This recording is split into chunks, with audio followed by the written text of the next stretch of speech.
friends sat at the table doing shots, tripping fast, and then we talk slow. And you come over and start up a conversation with just me, and trust me, I'll give it a chance.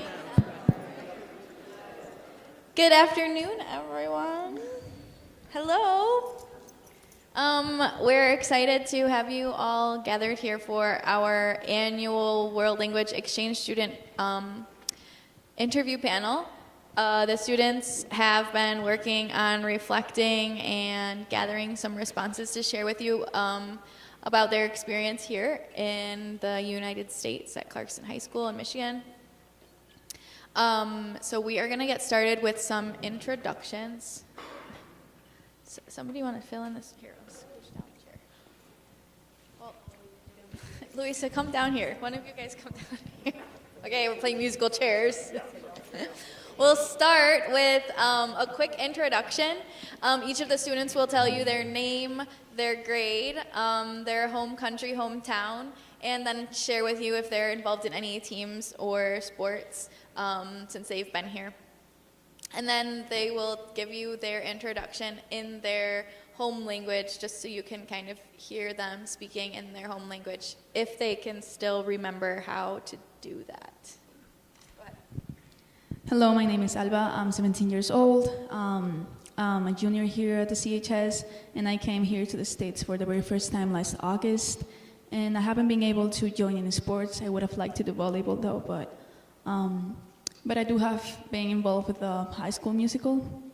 Hola, me llamo Alba, tengo 17 años, soy una junior aquí en Clarkston. La primera vez que vine a los Estados Unidos fue el pasado agosto. Me voy a ir en junio, voy a pasar aquí el año. Y ojalá haberme metido a un deporte como el voleibol, por ejemplo, pero no pudo ser. Hi, I'm Leo, I'm 17 years old and I'm a senior. I've joined the water polo team, the swimming team, and now I'm doing track and field. Ciao, oh yes, I come from Italy. Ciao, mi chiamo Leo, vengo dall'Italia e ho fatto quest'anno pallanuoto, nuoto e atletica.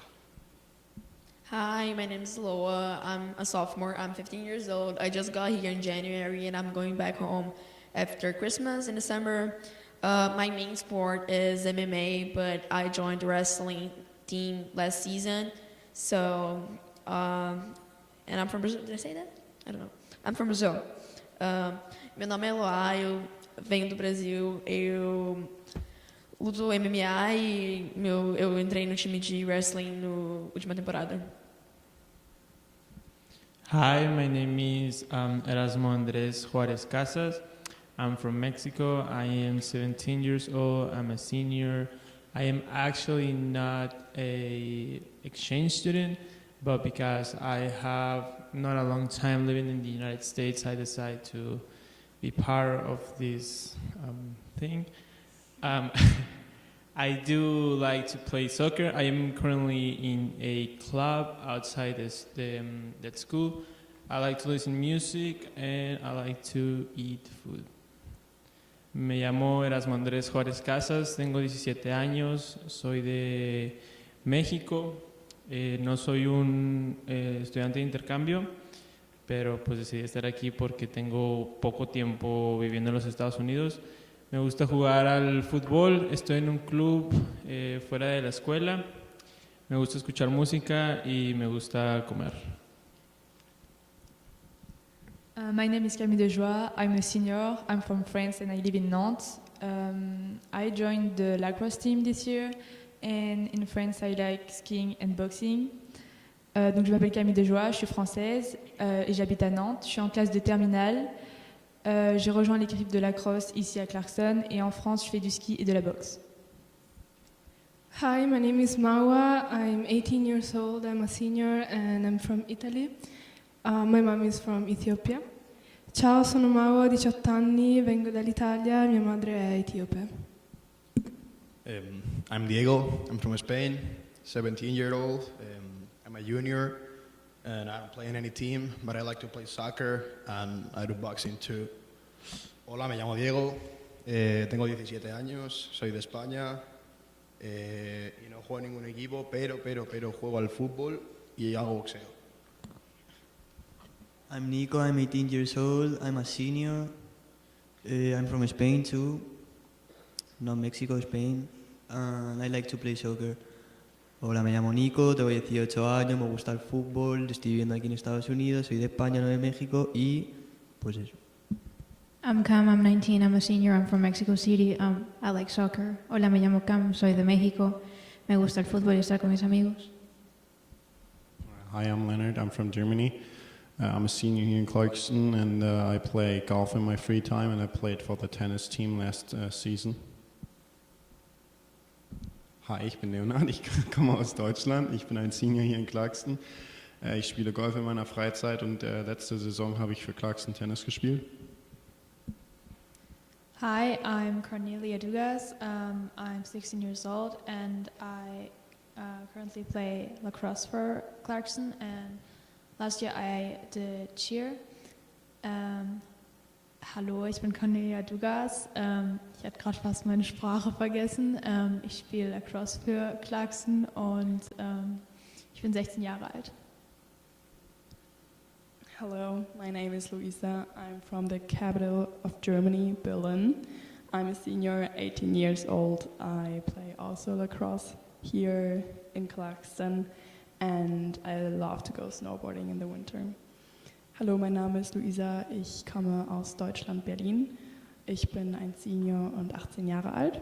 Ich spiele Lacrosse hier in Clarkson und liebe es, im Winter snowboarden zu gehen. Thank you for your introductions. Let's have you all share a quick fun fact, maybe a little known fact about your home country, and just make sure that you tell us, like, for example, in Germany, so that we can be reminded of where you're from. So a fun fact about Germany is that we have more castles than you have McDonald's in America. Sorry. Another fun fact about Germany is that our legal drinking age is 16 and our driving age is 18. 65% of all German highways are unlimited speed. So when the highway is clear, we like to go faster than you. The Mexican national anthem is 4 minutes long.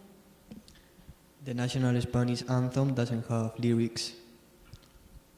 We still have a king in Spain. In Italy, tourists throw €1 million into the Trevi Fountain each year. France is smaller than Texas, and turning a baguette upside down is unlucky. We like to celebrate for everything. 60% of the Amazon rainforest is in Brazil. In Italy, kids start drinking at 12. In Spain, we have a holiday that's called San Fermín, and it's basically when people run in front of poles. I feel like every hour you guys actually get like lower and lower in the drinking age that you say happens in your class, in your country. Last hour was like 14, now it's 12. It's different every hour. It keeps getting lower and lower. Soon you're going to be like 7-year-olds. If your parents give it to you. Oh, God. Okay.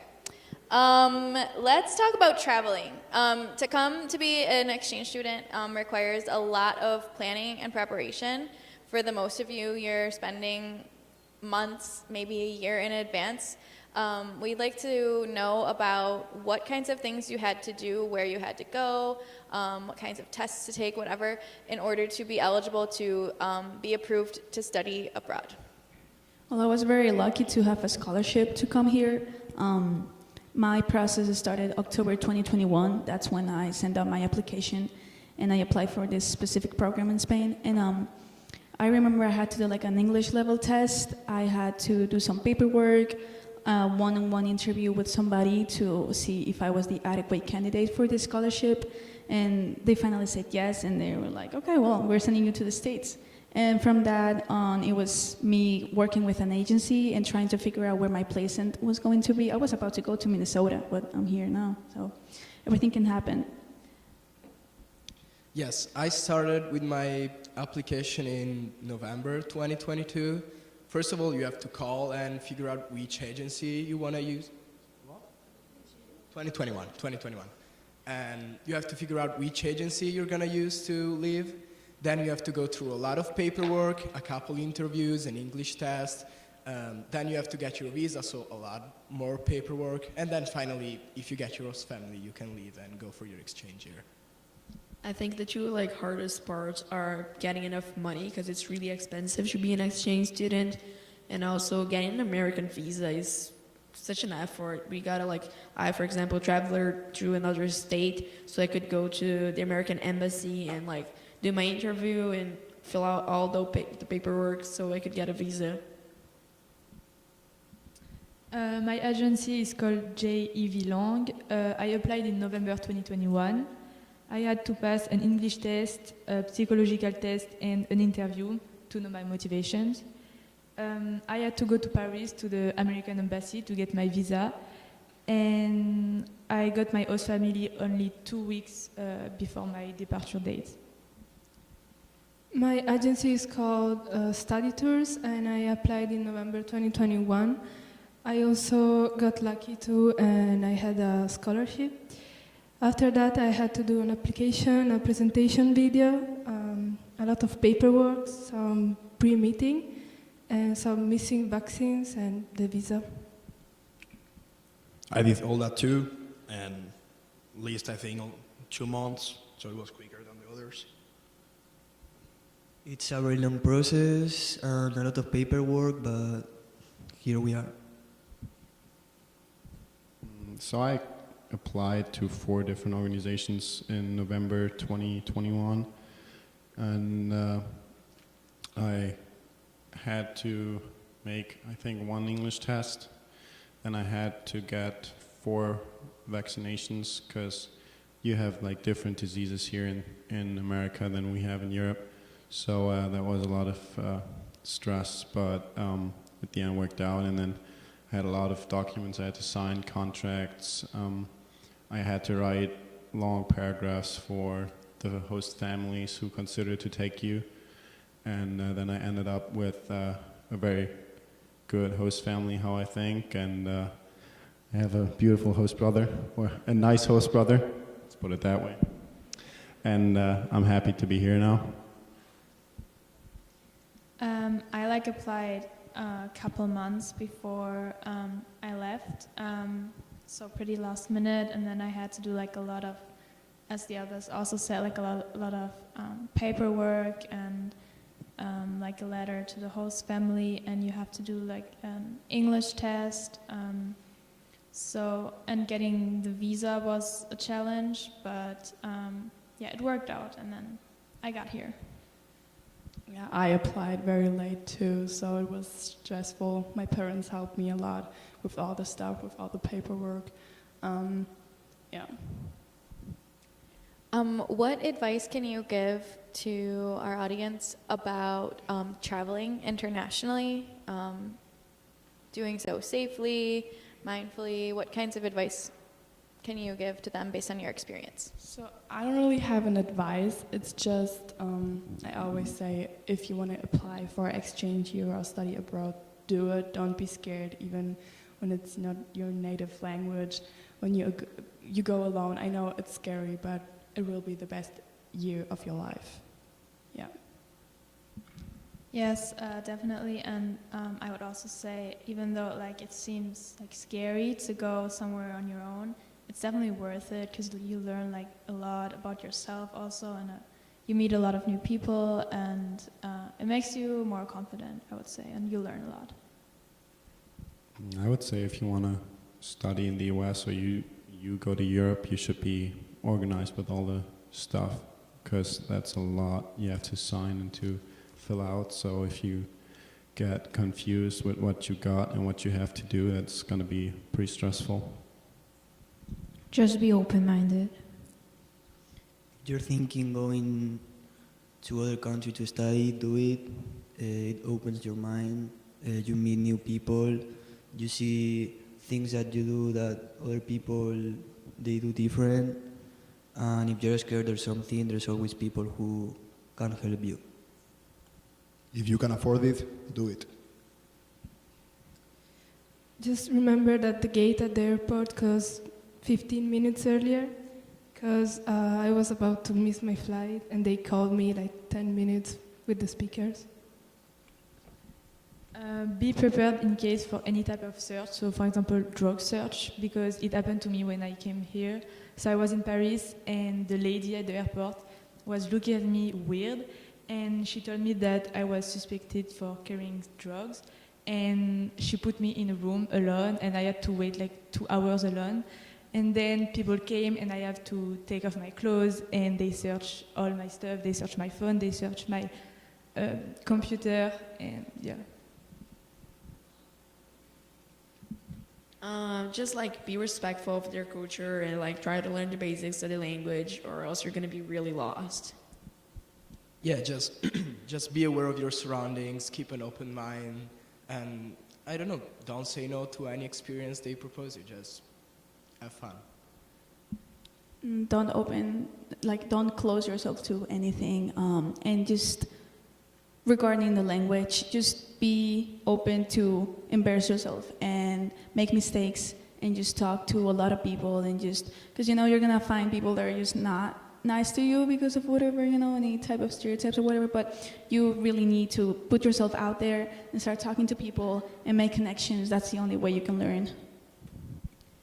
It was a couple hours ago, I think Nico said it, if you're in the airport somewhere, to ask a worker, an official, to help you out. That's their job. So even if you don't speak the language of the country that you're in very well, you can try, and chances are they maybe speak English. You can try to find what you need, but that's their job, is to help you. Good advice, everyone. We're gonna move into life in the United States. So we're going to talk about a funny story. Oftentimes when these things happen, they are usually based on some sort of misunderstanding, and in the moment they're like really awkward and really uncomfortable. But after the fact, after some time goes by, usually it's a funny story, something that we can laugh about. Okay, first semester I was in economics, and we were working on homework, and I had to erase what I just wrote. I didn't know the little white thing you use to erase, it's called an eraser. So I turned around to the girl sitting next to me, I stared her in her eyes, and I asked her if she could lend me a rubber.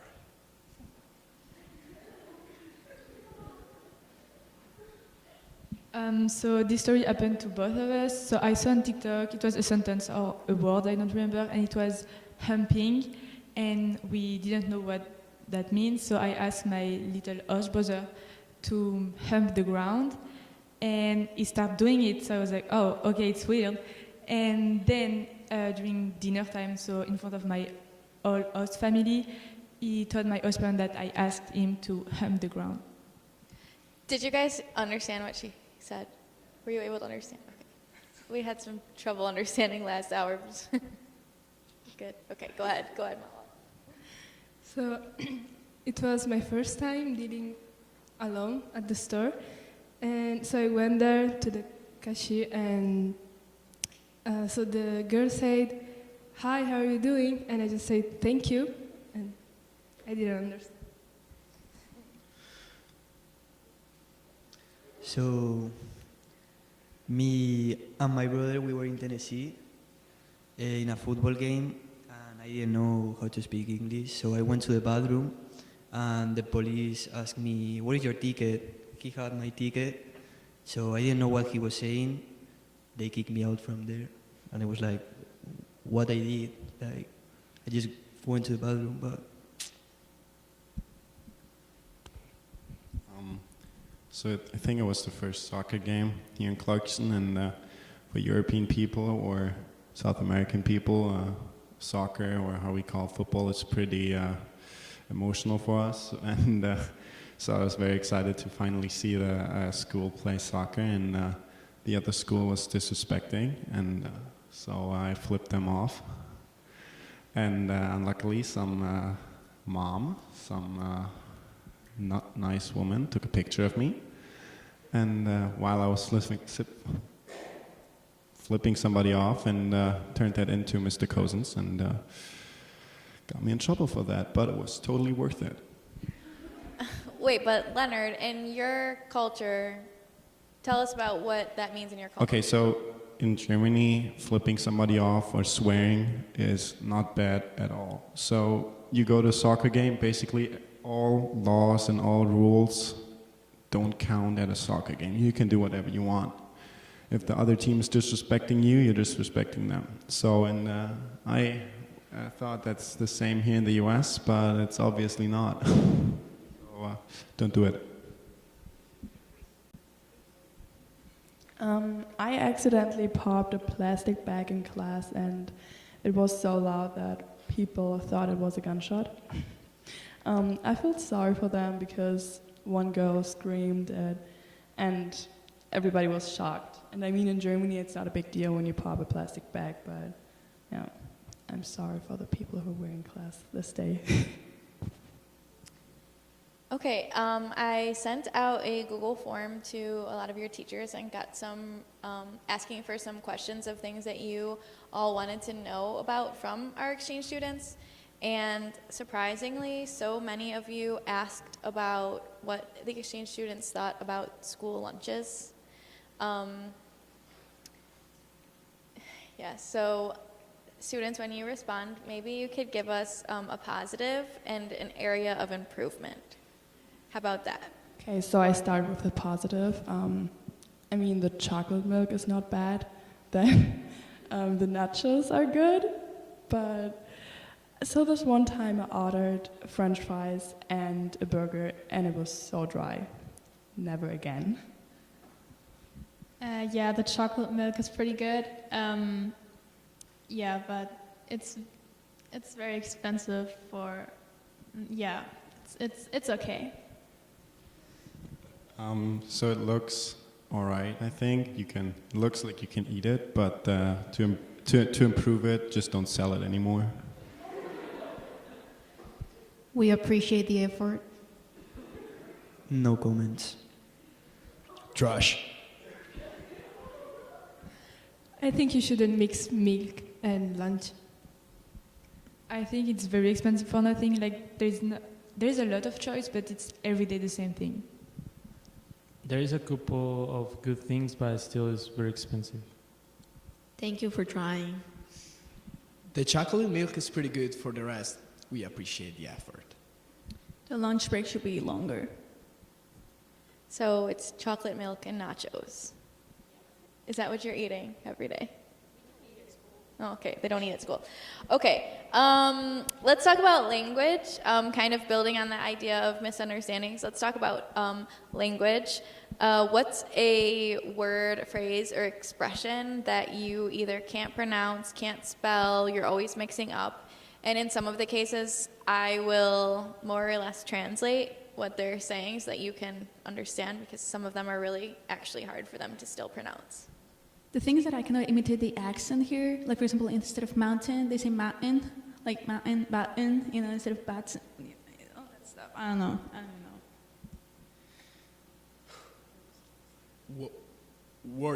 Worcestershire sauce. Massachusetts. That one's Massachusetts. You can hear that one. Candle. Okay, she said. Say it again, Cami. Candle. Do you know what she's saying?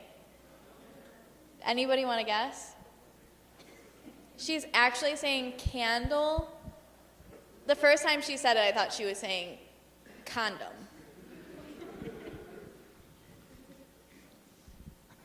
I never miss. I messed up every single word. Literature. I go with the sauce. He said, I'm going with the sauce, the Worcestershire sauce. Jewelry. Jewelry. Yeah, jewelry. Yeah. Squirrel. It's squirrel. Squirrel. What's who said rural? That was a hard one. Was that you? Oh, they can't. The words that have R's in them are really hard. She couldn't say rural. Rural. It is hard. It is kind of a hard word to say. Okay, building on that, tell us your favorite slang expression, slang word, You can say more than one if you want. Go ahead. Dude or literary? No. Literary. Sweet. Y'all or ain't. Dope. I got you. Shit. Bougie. Lame. On God. Mid. Word. Real. No. This is too embarrassing. They hate us because they hate us. No, you said it wrong. What? You said it wrong. They hate us because they ain't us. They hate us because they hate us. Not hate, ain't. You said it earlier the right way. Ain't. They hate us because they ain't us. That's what she wants me to say. They hate us because they ain't us. Are you happy now?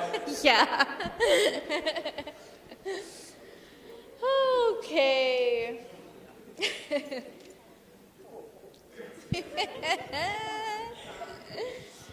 Okay, we'll transition away from this topic to talking about cultural comparisons.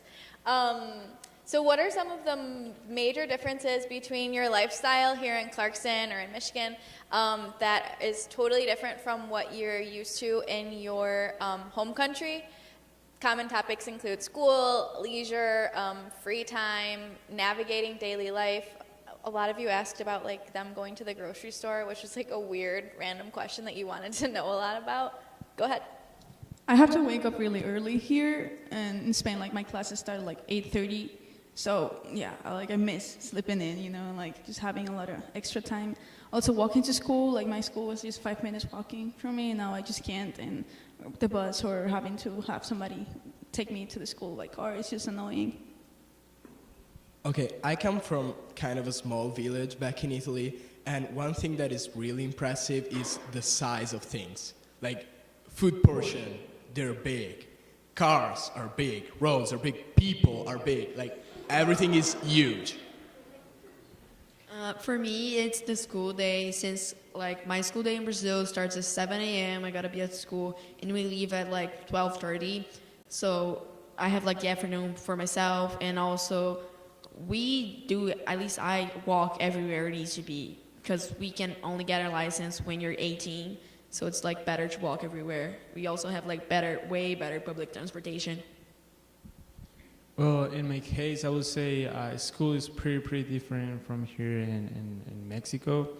So you guys actually like a lot sports, and in Mexico we didn't really like play during like school and stuff. So that's one of the like major things that is like different from my school in Mexico. Other thing is the weather. Like here, the snow and this stuff. It's really like tall and stuff. So yeah, the cold and the snow and stuff. The main difference for me it's the school day, because in France we have school to 8 to 6 p.m. or 7 p.m. sometimes. The earliest we eat dinner is 7 p.m. and the latest 10, 9, 10. Winter got me depressed. The school is very big. In Spain, they're smaller, and you don't move from your class. Like you stay all day in the same class. It's the teachers who move. So, yeah, big difference. In my school, we have to learn English, French, and Spanish as our main languages. So in the US, everything is pretty far away, so you always need a ride. And so I always have to ask friends or family to drive me somewhere because I don't have a license. That you guys get free refills in the restaurants. That's pretty cool, because in Germany you have to pay for like a small water you drink in a restaurant. Yeah.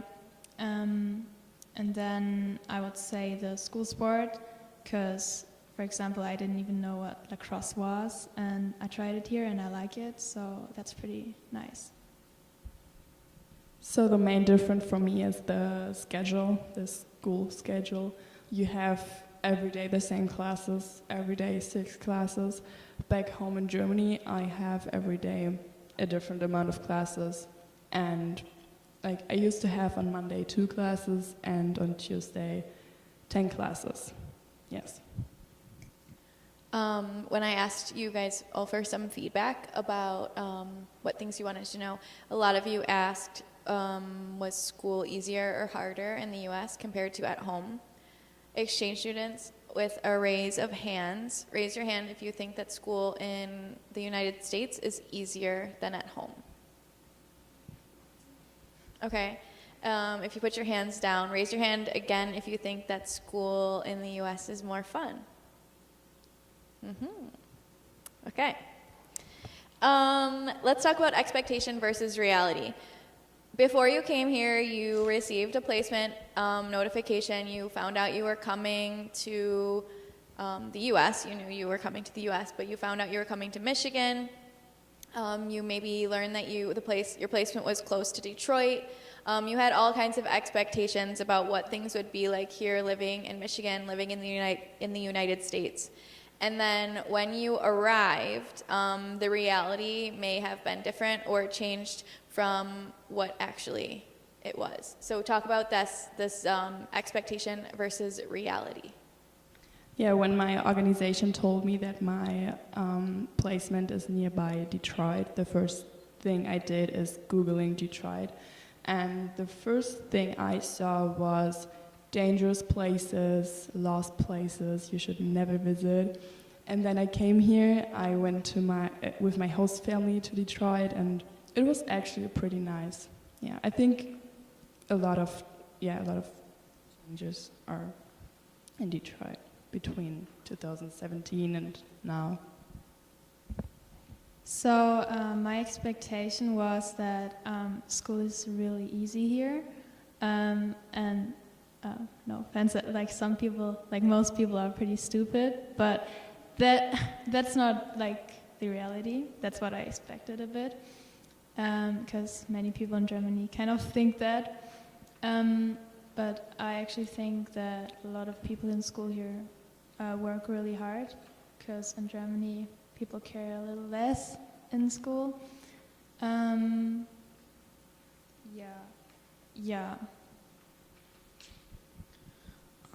My expectations were based on movies, so everything what Hollywood told me was my expectation, and especially like when it was about like high school, like the community and how close everyone is, that actually turned out to be true, but like other stuff is not, but like I would say 30% I was right.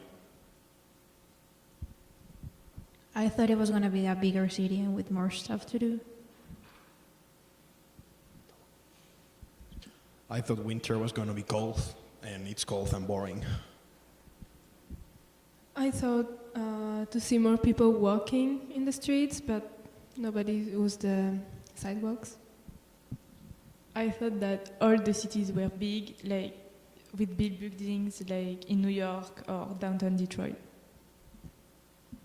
I expected Clarkston to be a bigger city, so like it's pretty much a small town, I would say. And I did not expect guns to be as common as they are on the streets. My expectations were based on stereotypes, so I expected football, junk food, and cheerleaders, and I actually found football, junk food, and cheerleaders. I wasn't expecting to see people like these little cars or like seats that move like in the store, like the grocery store, and you're just like using and like going around, like you can just walk, you know, just. I guess Leo kind of mentioned this, but exchange students, keep in mind that you're speaking to a room full of mostly American students and adults. What are some common stereotypes of Americans that people in your country have? Remember, stereotypes may or may not have truth to them, but just what are some of those common stereotypes? That y'all are crazy. Football, junk food, and cheerleaders. Americans are stupid. The Americans are mean. The Americans are stupid, burger, fat, and that's it. Gangs, gun, and criminality everywhere. Dieter is fun. Shootings and yeah. Being obsessed with football and junk food and tailgating. Yeah, also football and junk foods. Yeah. That you're not really good in geography. I mean, it's true. Some people can't even tell me 5 countries in Europe. Yeah, they're horrible. I mean, some people are good, maybe, but... We had another student, she's not here right now, but she is from Ukraine, and somebody asked her if Ukraine was part of Asia. There she is. she said somebody asked her if Ukraine was part of Asia. Wait, I want to say something. Yeah. It's not true for all people, because the map quizzes of Mr. Klaus made sure that, like, I met a lot of Americans who do know geography. Of course, we're talking about stereotypes. Like, stereotypes may or may not have truth to them. This is a disclaimer. We're just going off of things that maybe they hear in their countries. We have stereotypes about Italians and whatever. We have all of our stereotypes too. Can I say something? Exactly. Can I say something? Yeah, go ahead. What's the capital of Belgium?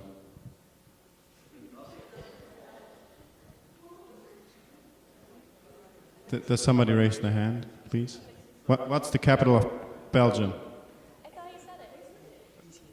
All right. You're Good job. good at it. He passed his map quizzes. No, okay. We all could work on our geography. I'm an American, and I definitely could do better, I think. Okay, let's talk about culture shock. Did we do that one? Okay, culture shock. Something that you came here and you maybe didn't expect and you saw and you were like, oh wow, that's weird. It might not necessarily be shocking. I mean, it could be. Maybe something that's just like a little weird thing that we do, or a big thing that you were like, oh wow, that is crazy. So some people don't separate trash. They put like food, plastic, old batteries all in one trash can. Maybe not everybody, but like my host family, they do it. And then another thing is like when you start eating, you don't say something.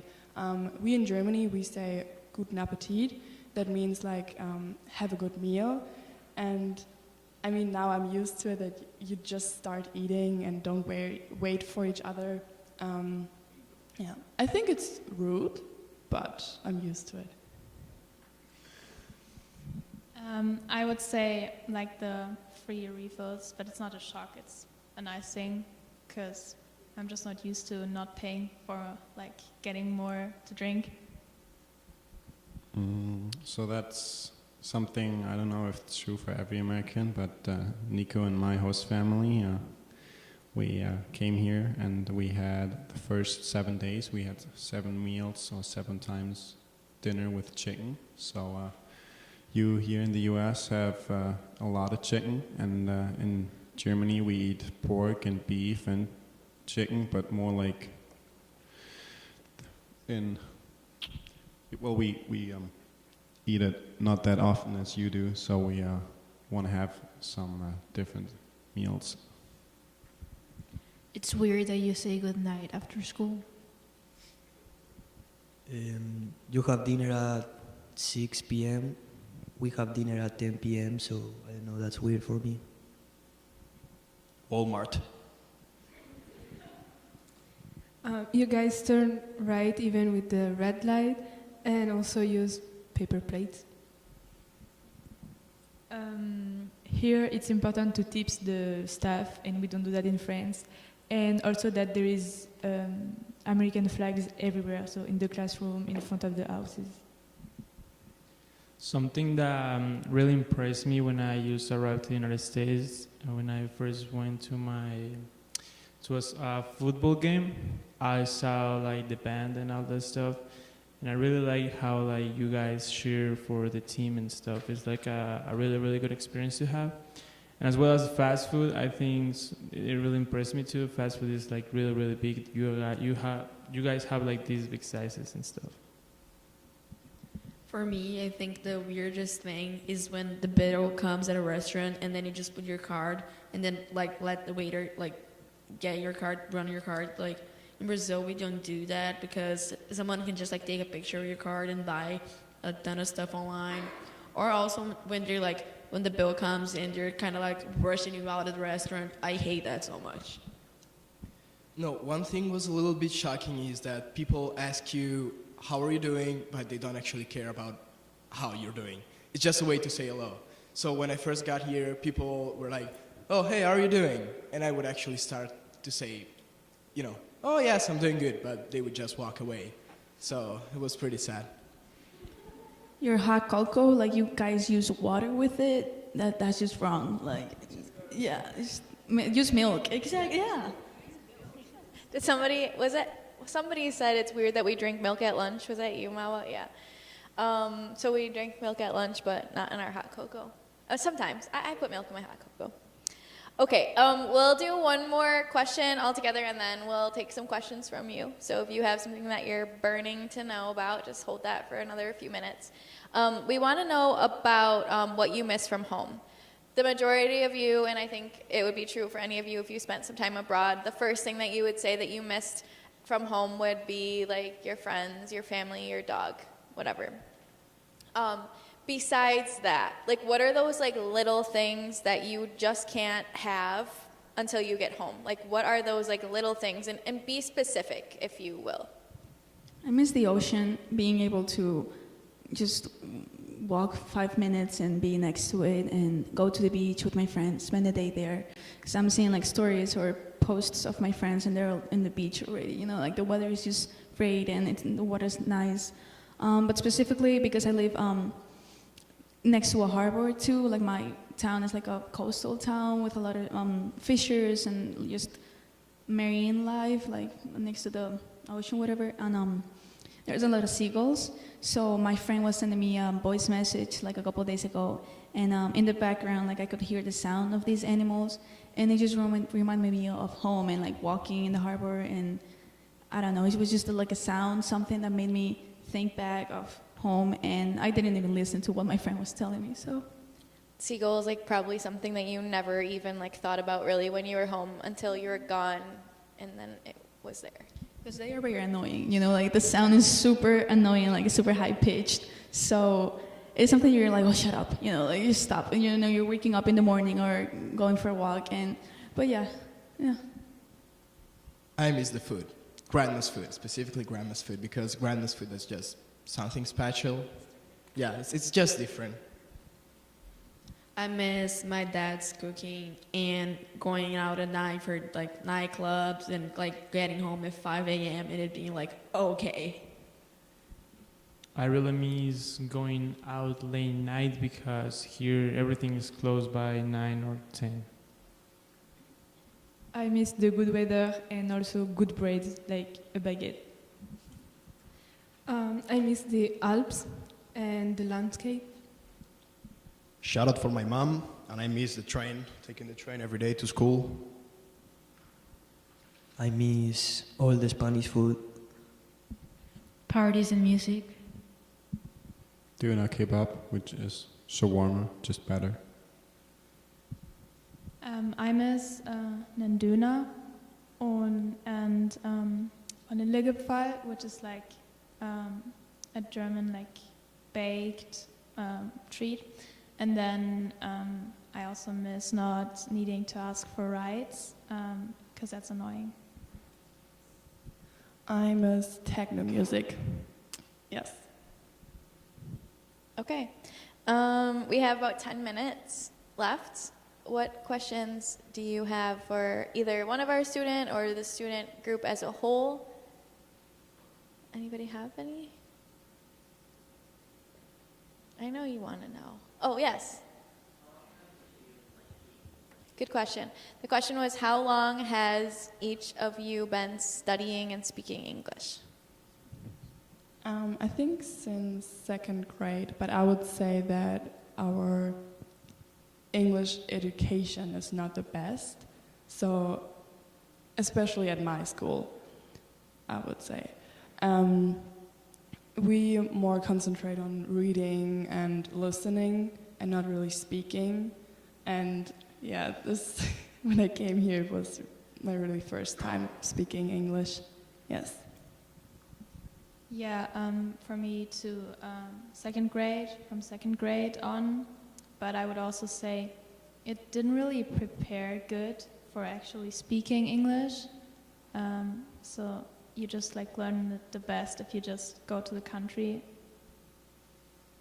Yeah, same for me. I have English now since I'm in second grade, but the thing is, I don't want to be like don't want to sound like I'm so good, but I would say I'm pretty good at languages, so I'm pretty good at speaking English, and making this exchange here helped a lot to improve like the areas where I wasn't as good as I wanted to be. So I think now I'm even better. I started when I was 5, so 14 years. Yeah, I started when I was a kid too, but I never thought I was going to use it until I came here, and the English I have now, it's mostly, I learned it here. For me, I've been like 2 years learning and speaking only here. I think we start learning English in first grade, I think, but it's not a really good level. I started learning English in 10th grade, but we're supposed to start in 6th grade. I started learning English 3 years ago. I've been speaking English for about 10 years now, and I've learned via like private lessons, like school classes, and mostly like by myself watching movies and all that stuff. Yes, in Italy they teach you English since first or second grade, but you never actually get to talk with native speakers. And when you find yourself in that situation, it's way different because people use a lot of slang and they speak really fast. So yes, it helps a lot getting to talk with native speakers. I've been learning English ever since I was 3 years old, and we have to study it at school. And what I think it helped me the most is that I took some extra lessons at like an academy, so like a couple hours a week, and also like learning it on my own with shows or social media, even, you know, internet. Good question. What other questions do you have? Oh, yes, go ahead. Ooh, what's something about the United States that you're going to miss when you go home? That's a good question. My friends. Okay, besides your friends and host family, I know that you're going to miss them the most. Like, again, like those little things. Is that kind of what you're thinking about? Yeah, like those little things that you might take for granted now. You can pass it. We'll come back to you. I think I'll miss all the drive-through. So like you can just drive with your car and get a smoothie or something. And I don't know, that's just good, and we don't have that back at home. Something that I think I'll miss the most is the easy A's at classes.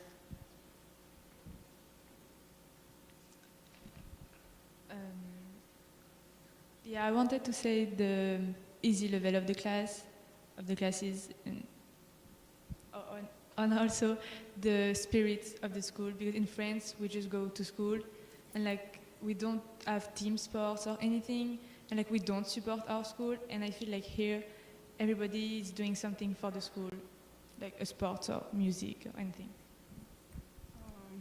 I think maybe if you,